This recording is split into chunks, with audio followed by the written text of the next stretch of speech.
معزز ناظرین اور پیارے سامعین، السلام علیکم. آپ دیکھ رہے ہیں کسان کی آواز اور میں ہوں محمد طاہر ظہور. ناظرین، اس وقت جو پاکستان کی صورتحال ہے، اس صورتحال میں ہمارا کسان اور ہمارا جو غریب آدمی ہے وہ کس طرح سے سروائیو کر رہا ہے، اسی پہ آج پھر بات کریں گے. ہمارے ساتھ پینل میں موجود ہیں چودھری شوکت چدر صاحب، موجود ہیں chamber of food and agriculture Pakistan کے صدر. سر بہت شکریہ، آپ نے مجھے ٹائم دیا. ہمارے ساتھ آج ارشد وکی صاحب موجود ہیں، سوشل میڈیا ایکٹیوسٹ ہیں. سر بہت شکریہ آپ کے قیمتی وقت کا. سر سب سے پہلے تو جو ہے وہ میرا سوال شوق صاحب آپ مجھے یہ بتائیے گا کہ اس وقت جو کسان کی موجودہ صورتحال ہے اس کی بنیادی وجہ کیا ہے؟ جی، اس کی اگر ہم ایک لائن میں، سب سے پہلے تو آپ کا شکریہ کہ آپ نے یہ اتنا اچھا یہ پروگرام کا انعقاد کیا. تو دوسری جو آپ نے وجہ پوچھی، اگر ایک لائن میں اس کی وجہ بیان کی جائے تو میں یہ سمجھتا ہوں کہ زراعت جو ہے شعبہ یہ حکومتی ترجیحات کے اندر شامل ہی نہیں ہے، کیونکہ آج تک اس ملک پاکستان میں ایک بڑا طبقہ جو ہے وہ شعبہ زراعت کے ساتھ منسلک ہے. اور ہمارے ایوانوں میں بیٹھے ہوئے جتنے بھی ہمارے علماء کرام ہیں، سب کا کہنا یہ ہے کہ اس ملک کی ترقی کا راز جو ہے وہ زراعت کی ترقی میں پنہاں ہے. لیکن آج تک بدقسمتی اس ملک کی یہ ہے کہ ہم آج تک اس ملک کو ایک زرعی پالیسی بھی نہیں دے سکے. تو جس ملک کے پاس کسی شعبے کے لیے کوئی پالیسی نہ ہو تو وہ شعبہ کیسے پروموٹ کرے گا؟ یہ تو حکمرانوں کی آئے دن کی کاغذی پالیسیوں پہ چل رہا ہے اور ہوائی باتوں پہ یہ چیزیں چل رہی ہیں. کسان محنت کرتا ہے اور اس سے فائدہ اٹھانے والا کوئی اور ہوتا ہے. یہ ساری عوامل مل کے کسان کی تباہی کا باعث بنتی ہیں، جس کی وجہ سے ہم ترقی کی اس رفتار کو حاصل نہیں کر پا رہے جس کا عملاً ہمیں کرنی چاہیے ہمارے کسان کو. اچھا شوق صاحب، آپ نے جو ہے وہ بات کی کہ یہ جو زراعت ہے یہ حکومتی ترجیحات میں شامل نہیں ہے. ہمارے ساتھ ارشد وکی صاحب موجود ہیں. وکی صاحب، آپ اکثر جو ہے ہمیں حکومت وقت کی جو ہے وہ حمایت کرتے نظر آتے ہیں. شوق صاحب نے بات کی کہ اس حکومت کا جو ایجنڈا ہے اس ایجنڈے میں اس زراعت کو جو ہے وہ شامل نہیں کیا گیا. آپ جو ہے وہ اس پوائنٹ پہ کیا کہنا چاہیں گے؟ جی طاہر صاحب، پہلے تو میں آپ کا شکریہ ادا کرتا ہوں کہ آپ نے مجھے انوائٹ کیا. اور جہاں تک بات ہے شوق صاحب کی، تو میں ان سے 100% ایگری کروں گا کہ ہم حکومت کو جہاں اس کے اچھے اقدامات کی ہم ان کو اپریشیٹ کرتے ہیں، تو وہاں ہم یہ بھی مانتے ہیں کہ حکومت کی زراعت جو ہے وہ ترجیحات میں شامل نہیں ہے. اور اس کے بڑے واضح ثبوت ہیں. باقی فردر جیسے ہم پروگرام میں ڈسکشن کریں گے، مختلف چیزیں سامنے آئیں گی تو یہ ثابت کرے گی کہ حکومت جو ہے وہ زراعت کی طرف اس کی توجہ نہیں ہے. اور بلکہ ایک تو اب یہ پرسیپشن بھی بلڈ ہو گیا ہے کہ یہ حکومت PMLN کی خاص طور پہ حکومت یہ جب بھی آتی ہے زراعت ان کی ترجیح کبھی بھی نہیں رہی. ارشد صاحب، مجھے یہ بتائیے گا کہ جو اس حکومت کی جو کسان کو دی جانے والی سبسڈیز ہیں وہ کسان پہ جو ہے وہ کتنی اثر انداز ہو رہی ہے؟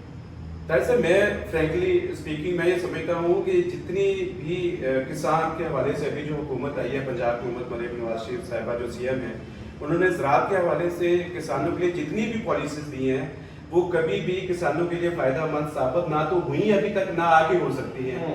اس کی وجہ یہ ہے، پیچھے مین وجہ کیا ہے؟ اس کی وجہ یہ ہے کہ ہر وہ پالیسی جس میں قرعہ اندازی ہو، جیسے پنجاب میں اگر 3 لاکھ کسان ہیں اور اس میں کوئی قرعہ اندازی والی کوئی اسکیم آتی ہے، قرعہ اندازی کے ذریعے کسی کو ٹریکٹر ملتا ہے یا پیسے ملتے ہیں، تو مطلب آپ کوئی جیسے 9500 پچھلے سال ٹریکٹر دیا گیا کسانوں کو، اب 3 لاکھ کسانوں کہ میں سے صرف 9500 کسان جو ہیں اس سے بینیفٹ ہو رہے ہیں اور حکومت کا ایکسپینس بھی بہت زیادہ آ رہا ہے. تو یہ کیسے کسانوں کے لیے مفید ہو سکتی ہے؟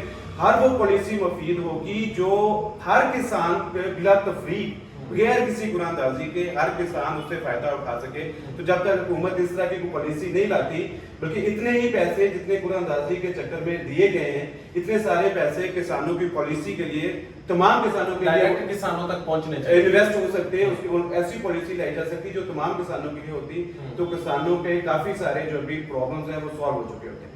شوق صاحب، مجھے آپ بتائیے گا کہ جس طرح سے ابھی جو ہے وہ گرین ٹریکٹر اسکیم اور جو کسان کارڈ کے جو ہے اس طرح کی اسکیموں کا اجرا کیا گیا ہے، ان کا ایک عام کسان کو کتنا فائدہ ہوا ہے ان اسکیموں کا، اور آگے آپ ان اسکیموں کو کس طرح سے دیکھ رہے ہیں؟ جی بہت شکریہ. جیسے وکی صاحب نے آپ کو ذکر کیا ہے کہ جب آپ ایک بڑی کمیونٹی، ٹھیک، جہاں کروڑوں کی آبادی آپ کی بستی ہے، بالکل، اور لاکھوں کی تعداد میں کسان اس شعبے کے ساتھ منسلک ہیں، وہاں آپ چند افراد کو سلیکٹ کر کے ایک کوئی اسکیم لانچ بھی کر دیں گے تو اس کا براہ راست اس طبقے پہ یا اس سیکٹر پہ کوئی فرق نہیں پڑے گا.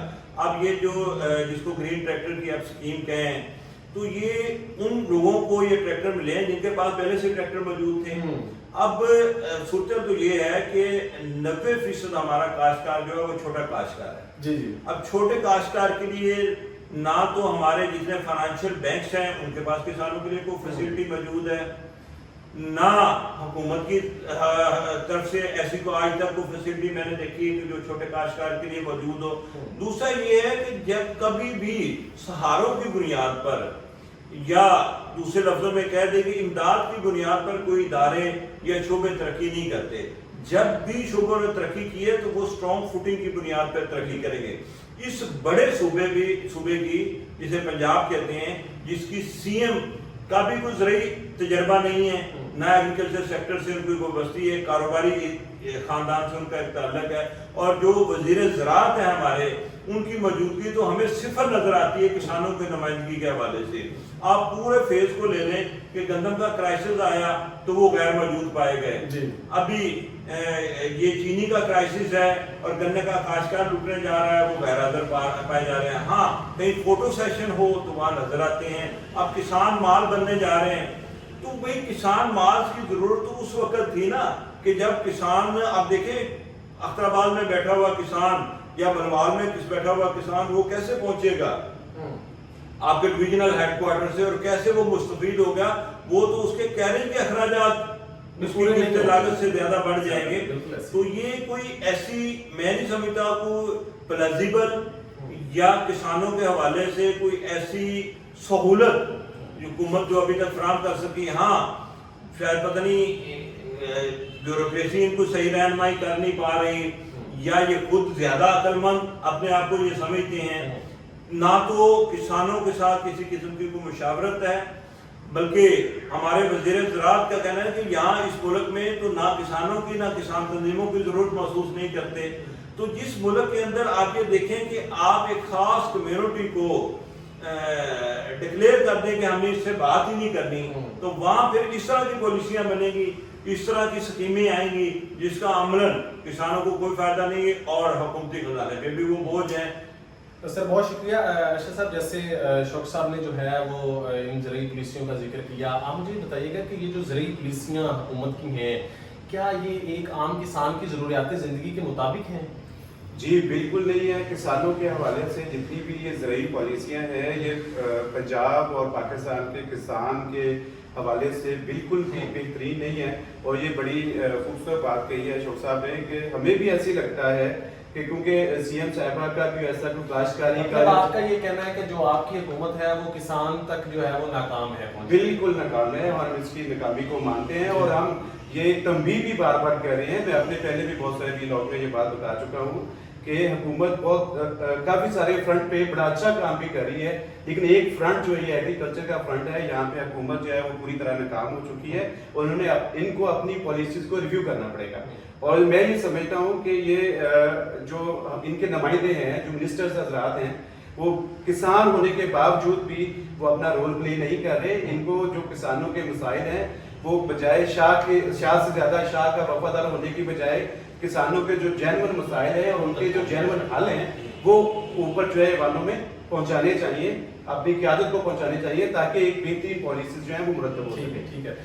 شوق صاحب مجھے آخر میں یہ بتائیے گا, جو ہمارا آج کا نوجوان ہے وہ ضروریات زندگی کے مطابق جو سیکٹرز ہیں ان کی طرف رجوع کر رہا ہے, لیکن جو ہماری زندگی کا سب سے اہم پہلو ہے زراعت, اس کی طرف ہمارا آج کا نوجوان جو ہے وہ رجوع نہیں کر رہا. اس کے پیچھے سب سے بڑی کیا خاص وجہ ہے؟ اس کے پیچھے وجہ یہی ہے کہ کسان کا جو بیٹا ہے اس نے اپنے دادا کو محنت کرتے ہوئے دیکھا, اس نے اپنے پردادا کو محنت کرتے ہوئے دیکھا, اس نے اپنے باپ کو محنت کرتے ہوئے دیکھا, لیکن اس کے گھر کے مسائل حل نہیں ہوئے. وہ یہ سمجھتا ہے کہ شاید یہ شعبہ جو ہے یہ میرے گھریلو معاملات زندگی کو چلانے کے لیے نامناسب ہے. میں کسی اور طرح وہ دہاڑی کرنا زیادہ پسند کرتا ہے بنسبت وہ زراعت کاشتکاری کے کرنے کے, کیونکہ نہ تو اس کے باپ کی محنت اس کے گھر کے اندر خوشحالی لے کے آئی, خاندان کے خاندان بیچارے